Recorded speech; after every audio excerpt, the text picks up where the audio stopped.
And we're back with another episode of Real Battles. This is Real Battles number 2. If you guys haven't done it already, please like, subscribe, hit the notification bell button. And today on the show, we have Jack here. He's going to be the jury, so he's going to recommend to me who the winner should be. I am the judge. I will be making the final decision. Today on the show, we also have my boy Carlito's Way. We also have, obviously, Tony, Double T, and returning guest, Maurice. Okay, so today's first question is going to be, who is the best actor to play a superhero role? We're going to start with opening statements, okay? First to go up is going to be Maurice. So, thank you for the bell. For me, it has to be Christian Bale's Batman.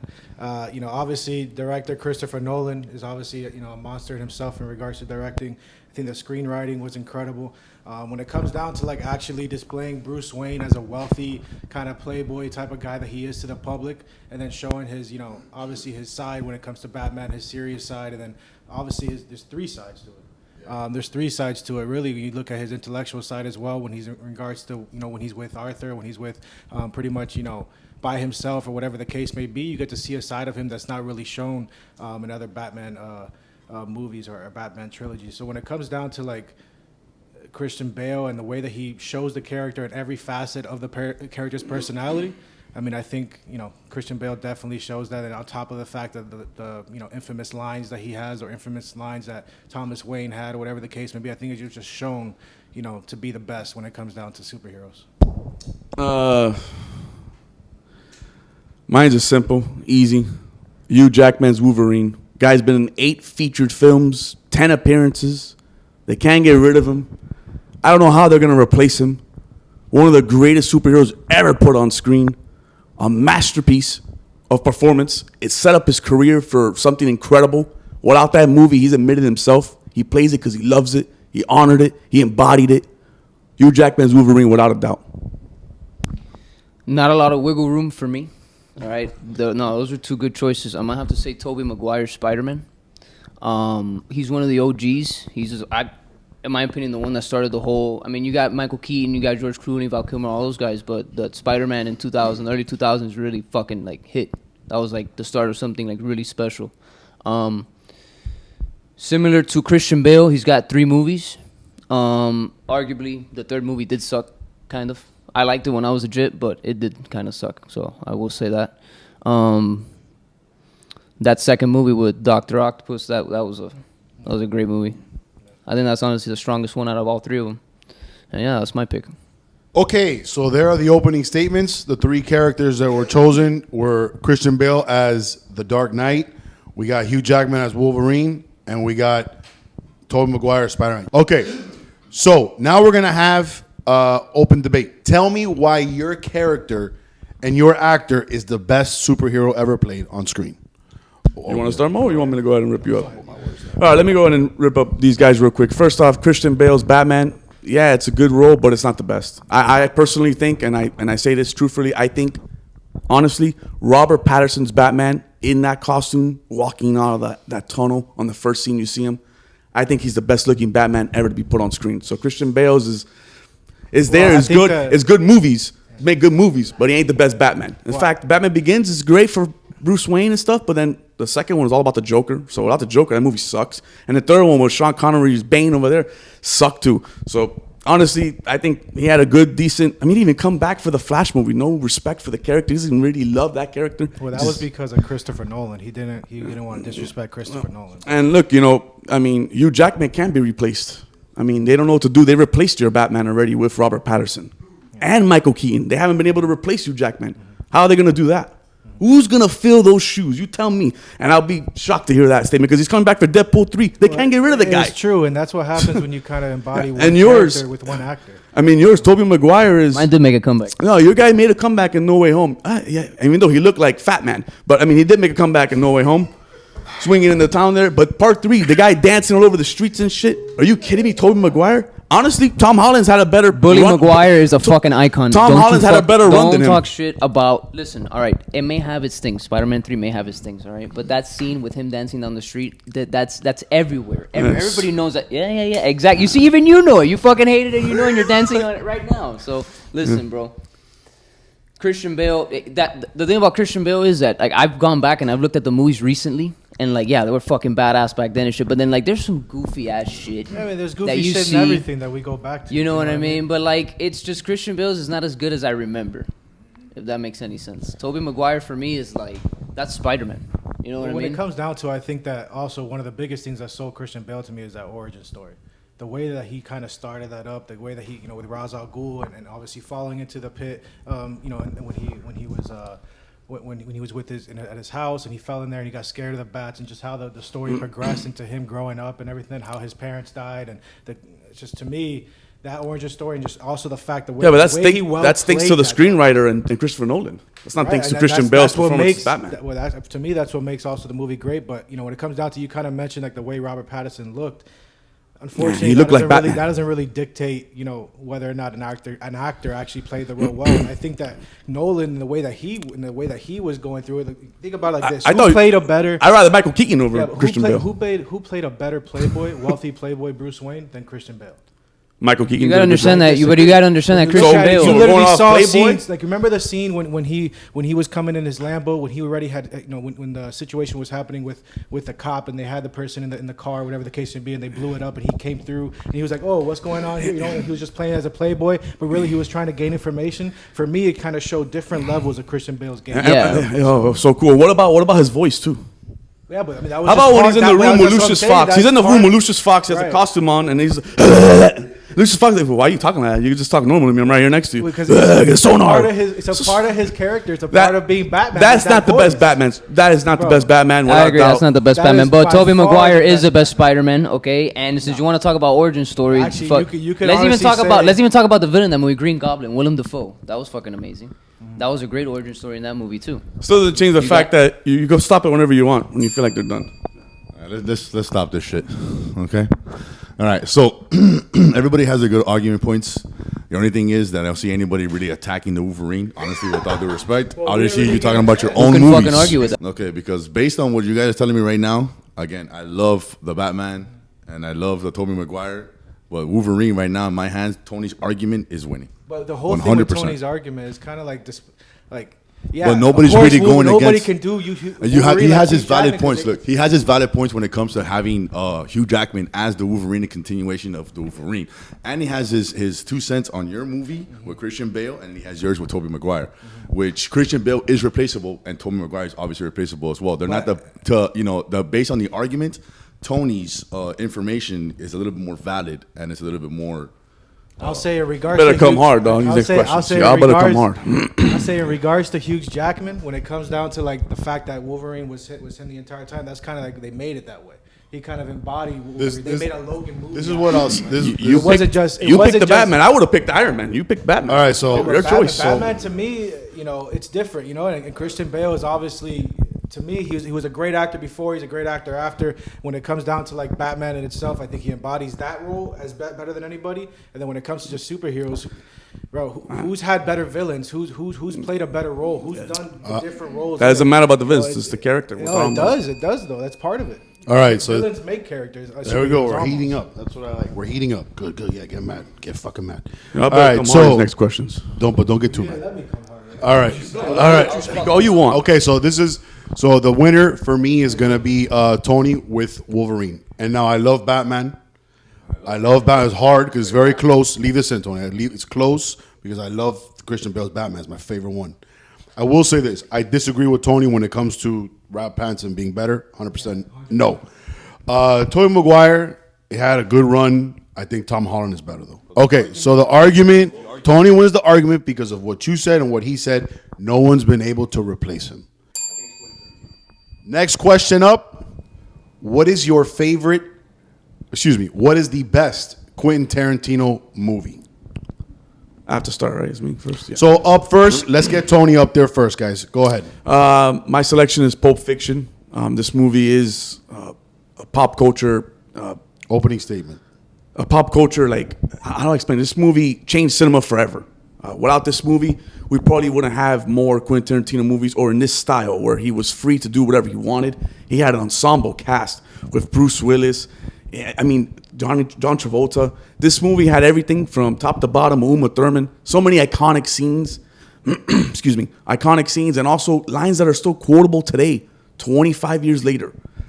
Pulp Fiction is my movie, and I'll leave it like that. Carlito. My pick's going to be Hateful Eight. The reason why I'm picking Hateful Eight is because, in my opinion, it has one of the best plots when it comes to mystery, thriller movies. The cast is just awesome. I love the cast. All the characters are very interesting. As the movie progresses and shit starts to unfold, to me, that's just the way that it plays out and the way that at some point, you know, Quentin gets on and he starts narrating what's going on when this shit was going on. You know what I mean? Like multiple things. I just that movie to me is just the best one he's made personally. It's an original movie. It even has an original music score by the same guy who made my favorite, who composed my favorite movie of all time, The Good, the Bad, and the Ugly, which is an old spaghetti western.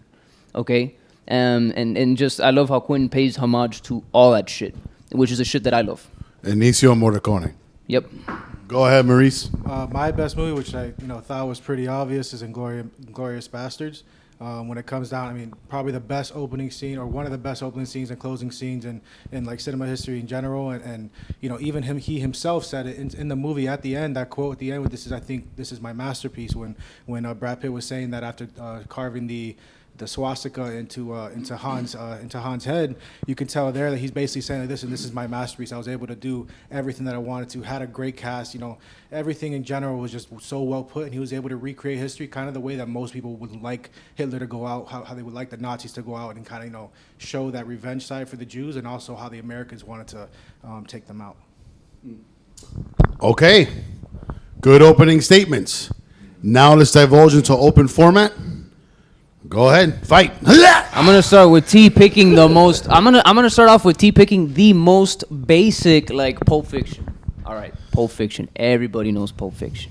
That's a good thing. Every single buddy knows Pulp Fiction. It is a good thing, but it's the movie that's the most well known, the movie that most people have seen.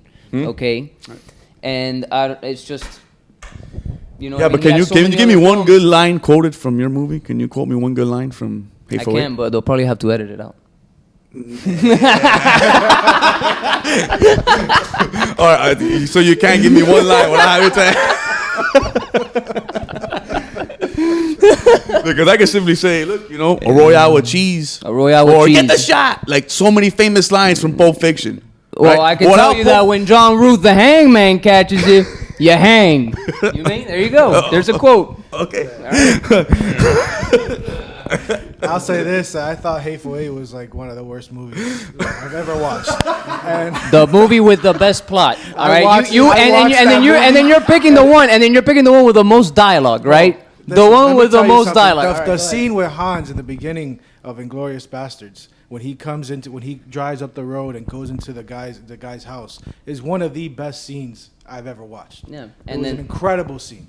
Okay, and then the ending as well, and just all the way through from Shoshana to pretty much everybody that's in the movie, from the Jews to the Americans to the Nazis, the war hero, so on and so forth. They all were played incredibly.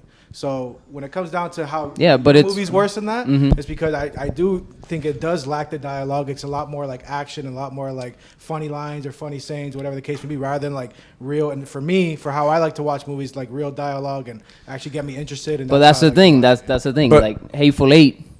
Sorry to interrupt. Hateful Eight, right? Don't Hateful say Eight. sorry. Rip him up. Fuck you. Hateful Eight, right? It's not just funny dialogue. Hateful Eight is a movie where if I'm listening to that dialogue, like I can't take my fucking ears, like I can't stop paying attention. You know what I mean? Like Inglourious Bastards has those moments where it gets slow, and then you know the whole Shoshana thing. Yeah, it's cool, but it's not fucking as interesting as these fucking 8 cowboys in a fucking cabin You know what I mean? For me, that type of movie, Hateful Eight, is the type of movie that I put on Netflix before I go to sleep. I don't understand how. That's one of the things. And then Hold on, I can say the same for Glorious Bastards. I can Let be me on go a my little phone. bit. I can say the same. Okay, and I still know what's let going Tony on. do it. Let Tony do a little bit now. Go. Let me go a little bit now. It's my turn to rip up a little bit here because first, Pulp Fiction. Without Pulp Fiction, who knows if Quentin Tarantino has the career he has after Pulp Fiction? Because of that movie, he was able to make your movie and your movie. And This isn't about what ifs. well, no, that is a fact. You're confusing that with Reservoir Dogs. Pulp Fiction Reservoir is the That's most also another popular thing. movie Reservoir ever. Dogs Reservoir probably Dogs. was before that. Now let's go ahead and say this one. It was before that. Inglourious Bastards. Do you even believe the acting in that movie? Like Brad Pitt's accent, is it believable? 100%. believable or not. Lieutenant It's a Aldo fictional- Rain. it's a I think fictional that movie. I think that performance from Brad Pitt was all right.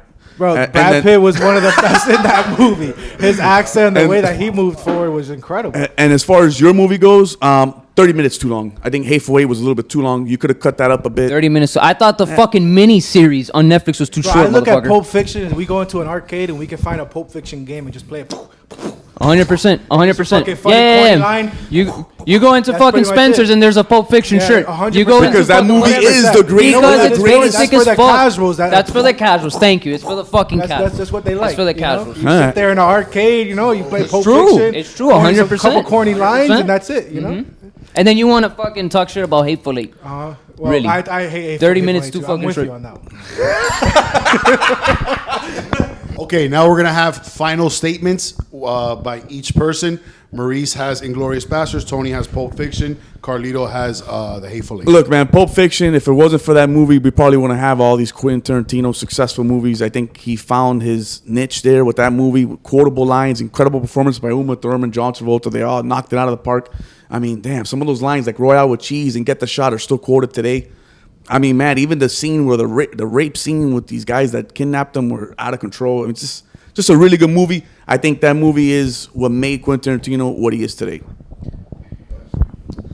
As a Western lover and as like a lover of mystery thriller movies, like especially like whodunits and shit like that, I gotta give it to Hateful Eight. The music, everything about that movie, the sound design, the costumes, the characters, when it comes down to even their lines, their accents, it's all fucking awesome. In my opinion, it's perfect. It's a perfect homage to spaghetti westerns, which is my favorite kind of movies. It's what I grew up watching.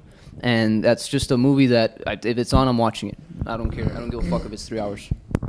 Obviously for me, it's Inglourious Bastards. I think that, to Tony's point, obviously Pulp Fiction probably allowed them to do that. If you don't argue with us, obviously Reservoir Dogs. But I think that in everything, when you're building a craft, and like Quentin was at that time, the first movie is never the best. It's just the one that started it off. And I think that at that point, Quentin Tarantino made Inglourious Bastards, Django, Once Upon a Time. Those type of movies kind of really showed his expertise. And in Inglourious Bastards, he paid homage to himself kind of in that last scene, saying this is his masterpiece for that reason, along with a million others in regards to the movies and performances by other actors. I think that it was really incredible. Good luck. Damn.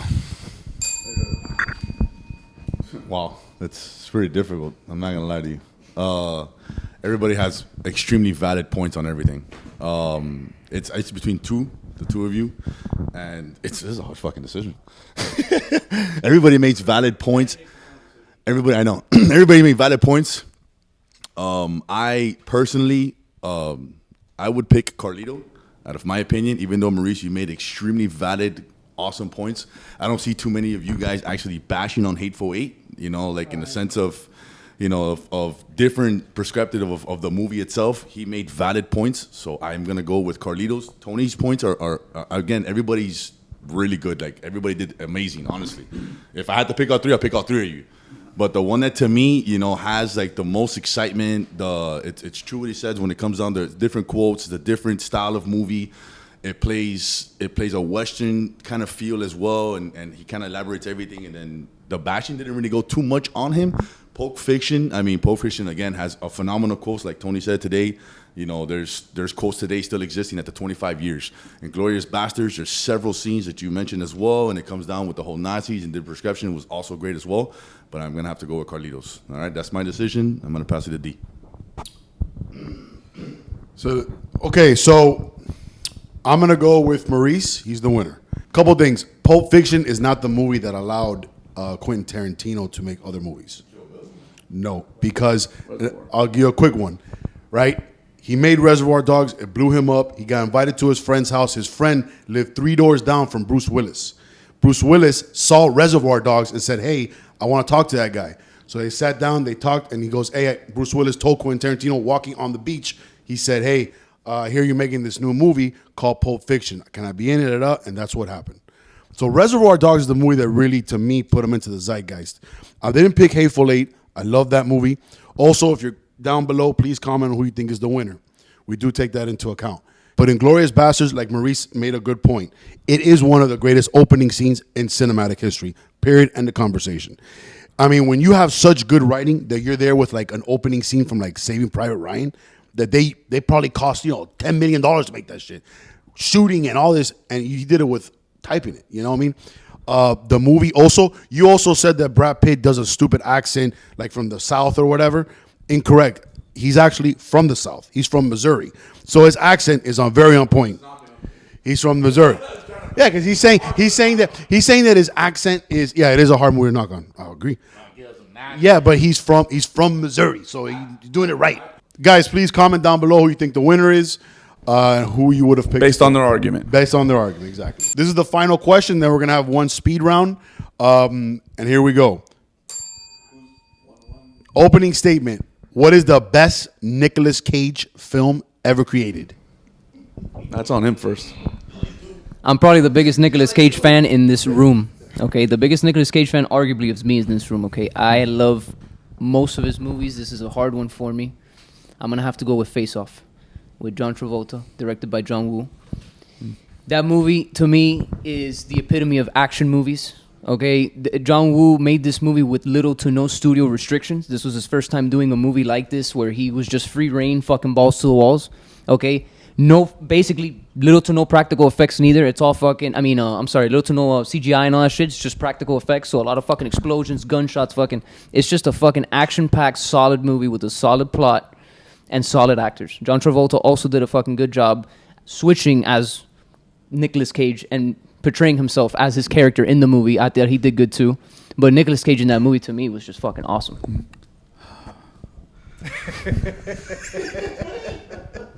All right. You happy? Next up, Maurice. You gotta know Opening Face Off, statement. know that movie. You gotta know Face Off, know that. My pick for Nick Cage's best movie, and this may be different than most, is Adaptation. Okay, Tony. I think the way he portrayed two different personalities of himself. One his twin brother, one himself, and then obviously Meryl Streep. And just the whole plot of the movie as it progressed showed that like his insecurities and everything like that played into how everything ended up panning out. And I thought that it was a really good movie. It's not a movie that's action packed or anything like that, but I think that in regards to like dialogue, in regards to like truly grabbing my interest, it was definitely for me his best movie. You fucked up, partner. Tony. Fucked up. Easy. This one's an easy one. I'm going with Con Air. Con Air to me is still today one of my favorite action movies of all time. Nicolas Cage's performance there was incredible. With John Malkovich, you hated John Malkovich in that movie, and you kind of really root for the good guy here, this honorable military officer that's saving the day and doesn't have to, and just, man, I don't know, everything from the music. I think it was a producer. Yeah, it had the Aerosmith. The producer was Jerry Bruckheimer. I mean, this movie was at its peak with John Cusack and his prime too. God, this movie, they don't make movies like this anymore. And it's a shame because it kind of reminds you of just how good these movies were with practical effects and no CGI like you get from the fast movies. Like, no, they did it here and they did it perfectly. Open format. Start arguing. Go. All right, dickhead. First of all, he plays two personalities, really. In Face Off, he plays also two personalities, and in my opinion, does it way the fuck better. Why? Because he's not just playing his twin brother, his fucking family member. He's playing a fucking He's a criminal. You haven't seen the movie, I'm assuming, right? You told me. You saw it? Yesterday. Oh, you saw it yesterday. Perfect. So you know what the fuck happens, right? So you know that switch that happens. It's the whole fucking face swap or whatever. So you explain to me how your film is better in because it's him not displaying just emotions. It's not two different people. You're talking about exact opposites. You're talking about Donald and Charlie are complete opposites when it comes to the actual their personality. It starts the movie off with him talking about how insecure he is, what he has to improve, but he's not man enough to do so. Everything kind of goes into, and then you get introduced to Donald, who's more eccentric, gets girls, does that, and ends up actually being not better than him, but having more success than him when it comes to screenwriting. Why did you pick that movie? I don't fucking understand it neither. Bro, listen, it's not a movie for those that like the You're not gonna blues give and me the that bands shit. and all that. It's a I movie can't watch for that, man. I fell fucking- asleep. It's a movie for intellectual. Yeah, you have to watch in it a coma. to understand the information. You have to really, Meryl Streep following and becoming in love with the person, the main character of the book that she's So you're writing. telling me that Bro, fucking it was whole an love story that incredible you just movie. explained is better than No, it's Nicolas not a love Cage. story, though. It Nicolas doesn't show as a Nicolas love Cage story. portraying a fucking FBI agent who's unrecognizable anymore. That's watching more his boom bam. fucking More family. boom bam. That's That's just watching. boom bam. That's watching his Ba, ba. fucking arch nemesis move into his fucking house with his family and his daughter inside the fucking house, right? Portraying all that fucking anger and all that shit, while at the same time trying to maintain that cool because he's undercover with that fucking guy's gang. Really? Yes, and you're gonna tell me 100%. that fucking 100%, movie is his 'cause image? It's not about a really? love story. It's Okay, about all right. it's And let's about not- him learning how to basically trying to improve in his No. career, And having Mo- his brother as well. The way that shit fucking ends No, in no, the swamp stand by. with this guy dying to an alligator with his Let me, brother flying through the windshield. Stand by. You want It's to talk about incredible. accents? You want to talk about accents? Go ahead, talk about really? accents. You want to talk about Nicolas Cage's accent in Connor? What? You want to talk Super about shit solid. about fucking Brad That's Pitt? another and thing. He's from Inglourious Basterds? Alabama. You wanna talk Easy shit? picks. Easy picks. Oh, for Tony. Alabama. Con Fucking Air Brad and Pitt's Pulp from Fiction. Missouri. You're talking Well, shit what about we- fucking Brad Pitt, but now you you might want to as talk well shit about have picked Connor. Ghost Rider. You might as well have picked Ghost Rider. I Don't mean, talk honestly, fucking shit about Ghost Rider. Don't talk shit about Ghost As Rider. casual Don't as it talk gets, shit I about used to Ghost watch Rider. that on my TV. It used to come up on cable. Con I used to Air. watch Con Air. Come on, All right? Con Air Bro, is listen, an bro. Con incredible Air, movie, you can't bro. compare Con Air to Face Off, though. You can't compare the action. you You can't can't compare compare Face Off to anything. You can't. The adaptation. storyline. You really can't. Hold on, so you're already talking about performances. First off, I don't think Nick Cage is the main actor in that movie. I think it's John Travolta. Nick Cage is the main actor. Because John And that's Woo, another thing. We're John talking Woo about worked, John Travolta. John Woo That- worked with but John that's how Travolta in the Broken movie- Arrow. but That's a that's- whole other thing. We're talking about performances. It's not just the movie itself. We're talking about performances. No, but that's Nick how Cage unique- performed two different personalities as himself. With bro, the whole dialogue to me is incredible. Now it's not the boom. That movie bam. that It's movie not sucks. action packed. No, bro, that movie's bad, dog. That movie's bad. First That of all, it movie's has a bad, bro. 9 out of 91%. I don't give a fuck I'd if rather it has go with 99. Mastic Man I don't than give a that fuck. shit. First of all, 91% Me la Rotten pinga. Tomatoes, 8 out of 10 91%? IMDb. Yes, 100%. No, Bob, macho. So when it comes down to you actually have to watch the movie and sit there. Yeah, and obviously it's not going to keep your attention. I with can't blowing get up through it. I cars, can't get through the movie, not though. blowing up I have to cars get through and shit, But in regards to like dialogue and Ya, stuff, repinga. it's for intellectuals. It's for intellectuals. It's not just for like action packed and all that shit. All right. I like Maurice's taste, though, man. Finally, though. Somebody. All right. Final statements. Carlito, go ahead. The complexity and the plot of Face Off and the acting, Nicolas Cage's performance. Yeah, he doesn't start off as the main character. John Travolta does, but John Travolta does get the fucking surge in the movie, and Nicolas Cage does become the fucking main actor because he is playing John Travolta in a sense in the fucking in the movie, right? So and not only that, the fucking which we didn't even get into the fucking action. The action in fucking Face Off is fucking awesome. It's over the top shit. It's fucking wacky shit. I like that. I don't like. I mean, don't get me wrong. I like my John Wick realistic shit, but I also like all that fucking crazy shit. And I think John Wick. John Woo is really good at that. So that's my pick.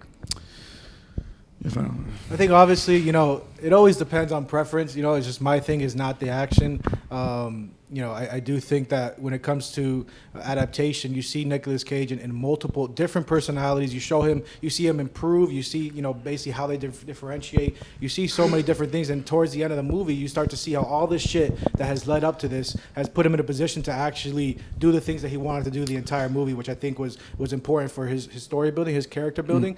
I think, when it comes down to Nicolas Cage, in regards to performances, that was his best movie, regardless of the fact that he doesn't have action or whatever the case may be. In regards to performances, to me, he's the best. When it comes to Nicolas Cage, I think everybody knows and everyone has seen Con Air.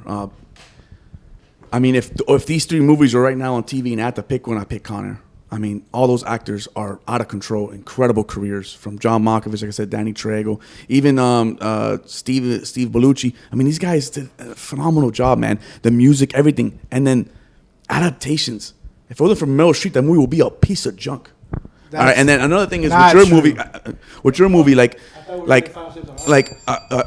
movie, it's like, okay, like, huh? Final statement. It's my final statement. I'll give my final statement on it. Blow us up on Final Statement. I'll blow you up on my Yeah. It seems like he's trying to blow us up on his final statement. Yeah, it does seem like this is a fucking ambush, is what it is. Yeah, that's fine. Yeah, The ambushing is Either classic, way, I classic think- fucking T. I think Con Air was just one of those movies that I'd rather watch right now if those three were on TV. Without a doubt, I think I speak for the majority of people because that movie is just what you think of an action movie from the 90s. It's the epitome. It is the perfection say of the an same action about movie. Talking Face Off. about I could say the Nick same about Cage's Face best Off. action movie. We're Got talking it. about his best performance. Dale ni Dale. pinga. I could say the same shit about fucking. All right. So, everybody again, once again, made valid points. All right. I honestly, I love all the movies. Okay.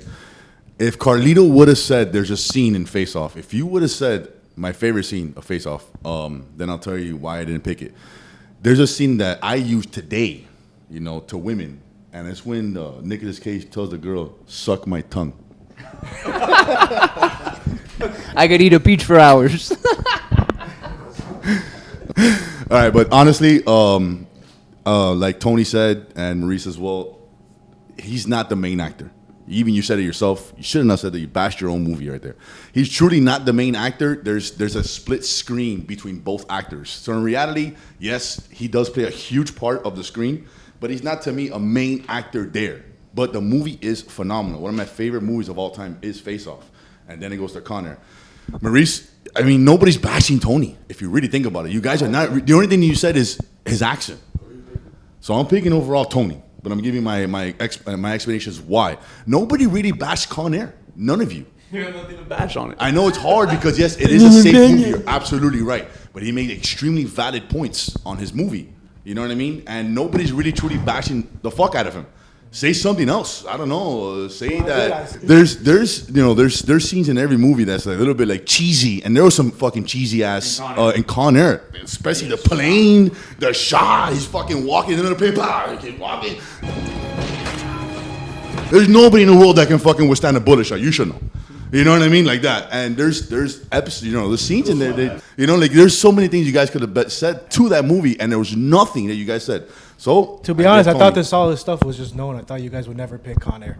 To be honest, I didn't think I had to reiterate. All right. All You gotta defend your movie. You gotta defend your movie, go against us. Ultimately, it was a close battle between Carlito and Tony, but I'm gonna go with the slight edge to Tony. And here's what I'll say, Carlito, because I hate not giving him a point because he's made a lot of good points. Face Off is very close for me.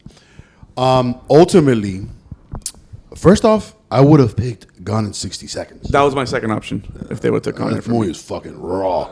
Swing Betty up, swing that down. That movie is That movie's awesome. raw. Okay, so Adaptation is a good movie. It's not his best performance. He's got a lot of good performances. Leaving For Las me, Vegas, Matchstick Men. Matchstick Men. It was a really good performance. Matchstick Men to me is probably his best performance overall. He has a lot of movies. And he won the debate and is a 90s classic. It's too nostalgic, that movie. But Face Off is very good as well. Okay, so now it's time for speed round.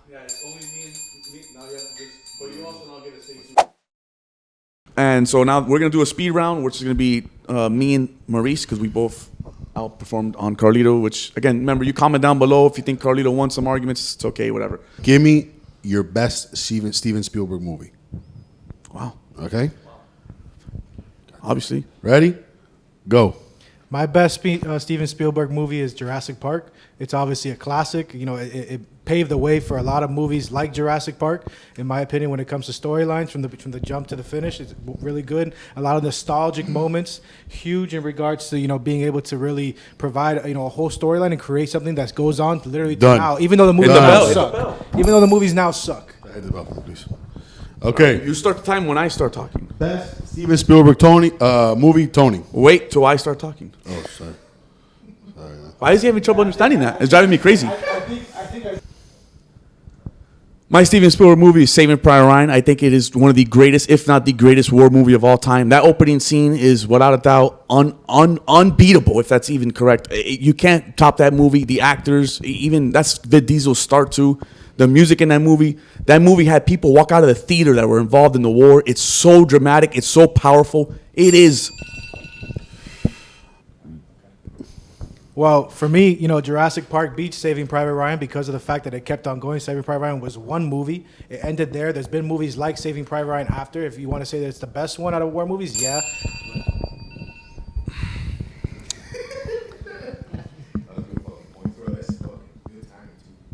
Saving Private Ryan won multiple Academy Awards. It won, I can't even imagine, it swept the Academy Awards, while Jurassic Park, I think, only got nominated. And Saving Private Ryan won everything. Okay. Let's make sure those are facts before Okay, we put them real, on record. real quick. Saving Private Ryan lost Best Picture to Shakespeare in Love, so they didn't sweep anything. It was like they swept them out of there. Like, all right, get out of here. which again, to your point, Saving won Private. 5 Academies. Yeah, even Steven Spielberg that Won night 5 was Academies. like, he was pissed. It was pissed, yeah, because he knew it was bullshit. He was just sitting there like everyone was in shock. Win Best Picture. Yeah, everyone was in shock. Absolutely should have won Best Picture, but yeah, it technically lost. And to Maurice's point, I would say Jurassic Park was the birth of the blockbuster movie. Made $900 million in 1993. Did he say that? What? Yeah, he said all that. He didn't say it. But he kind of said it. He didn't say it. But he did make a valid point when it says that they made continuations of that movie, and because of that movie, it's one of the most nostalgic movie of all time. Honestly, And what did you think? Both make good points. I like both movies a lot. I'm gonna have to go with Saving Private Ryan though, just because Jurassic Park has fallen off, bro. Like at least recently, the first couple were fucking awesome. I love what what Spielberg did and got the book and did his own thing and shit. But that Saving Private okay, Ryan. but here, time out. Tony didn't even mention anything bad about Jurassic Park. You can't. At the end of the day, you can't, and he didn't.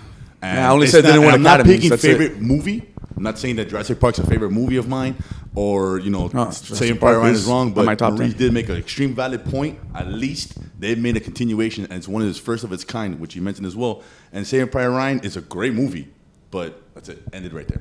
All right, tiebreaker. Here we go. Oh boy. Here we go. Now we're going to do Best Christopher Nolan Movie. Go. Hadouken. My best Christopher Nolan movie is The Dark Knight. This movie this movie changed cinema forever. The Joker gave such a wonderful performance that he passed on doing it. He won the Academy, the first movie ever for a comic book movie to get nominated for Best Picture and win Best Supporting Actor. This movie still today holds up. Practical effects beats half or more than all these movies. All right, so go ahead. First of all, I think that we may be coming up to the best Christopher Nolan movie ever with Oppenheimer, but my favorite is Interstellar. For me, it completely changed the game. It was one of the best movies I've ever watched in my entire life. From from everything, from the transition from where he was in his past all the way to to where he ended up at. It was to me incredible. Losing his family, not being able to see his daughter, then how it all just came together was incredible. Let me know when you're ready. You ready? All right, go ahead. Hold on. I'm ready. Go. Interstellar is not even the best space movie. I would say Gravity destroys that movie. That's without a doubt. And Dark Knight is without a doubt the best Batman movie ever made. That's it. I don't need more time for that. I don't need more time for that. You needed like a second more. Go ahead, Maurice. For me, when you look at Batman, the Dark Knight, you look at more the fact that Heath Ledger made that movie. When it came down to it, it wasn't really so much Christopher Nolan. So when it comes down to performances, I think Heath Ledger did it, and I think. Okay, so the winner is Tony, The Dark Knight. If you would have, Interstellar is good, has a lot of rewatchability. It's good, it's great. Thanks, like, subscribe, and we'll see you when I see you.